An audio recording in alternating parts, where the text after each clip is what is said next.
So, dear friends, today we are dealing with a problem, that is, how will you find a function is integrable and how will you evaluate the definite integral.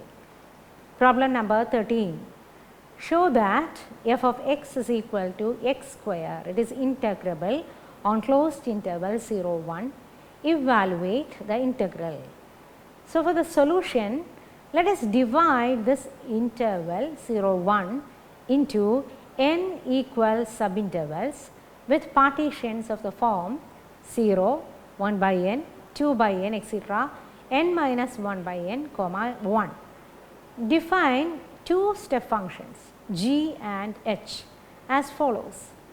Here f of x is x square. So, we are writing g of x to be I minus 1 whole square by n square for the value of x lying in between I minus 1 by n and I by n.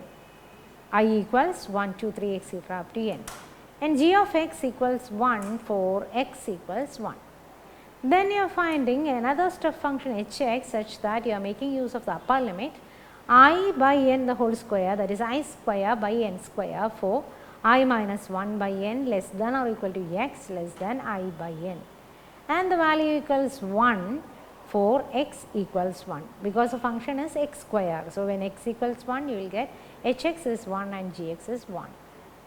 Now, f of x is x square for every x belongs to 0 1 for all I equals 1 2 3 etc. up to n I minus 1 by n less than or equal to x less than I by n will become I minus 1 by n the whole square less than or equal to x square less than 1 I square by n square when you are squaring that term. It will implies g x less than or equal to f of x less than h x, and the value of g of 1 equals h of 1 equals f of 1 equals 1. That is g x less than or equal to f of x less than or equal to h of x for all x belongs to 0 1. In the next slide, thus the step function g of x will lie below f of x and the step function h of x lies above f of x. Hence, a lower sum capital L for f on the closed interval 0 1 is the area under the graph of the step function g, and it is given by capital L, the formula sigma I equals 1 to n k I delta x I, that is sigma I equals 1 to n I minus 1 the whole square by n square into 1 by n I by n minus I minus 1 by n. So, you will get sigma I equals 1 to n I minus 1 by n the whole square into 1 by n. Then you are taking that n outside, you will get 1 by n cube sigma I equals 1 to n I minus 1 the whole square is equal to 1 by n cube sigma I equals 1 to n. When you are removing the brackets, you will get the value like this, I square minus 2 I plus 1. Then you are taking the value 1 by n cube into, you are making the sigma split, sigma I equals 1 to n I minus 2 into sigma I equals 1 to n I plus sigma I equals 1 to n 1. Then the sum of n consecutive natural numbers, the formula 1 by n square into, in the next slide you will get n into n plus 1 into 2n plus 1 by 6 minus 2 into n plus 1 by 2 plus n.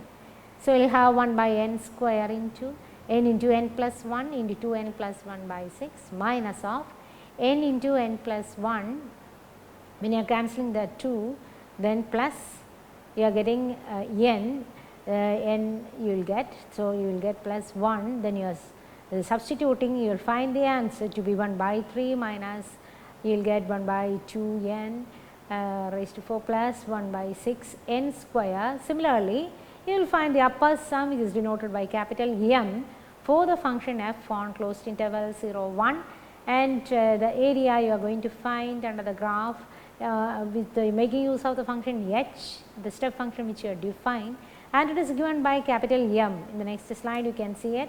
Capital M is equal to sigma I equals 1 to n small m I delta x I, sigma I equals 1 to n again I square by n square into you will get I by n minus 5 minus 1 by n. When you do the substitution, the final value becomes 1 by 3 plus 2n plus 1 by 6 n square.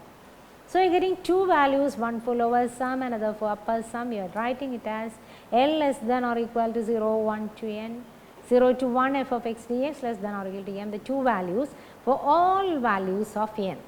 So, when you see the next slide, you can see that in the final slide you can see of this problem in the coming up slide, when you are giving the values for n is tending to infinity, both the lower and upper sums for f on closed interval 0 1, it is going to approach to 1 by 3 when n tends to infinity.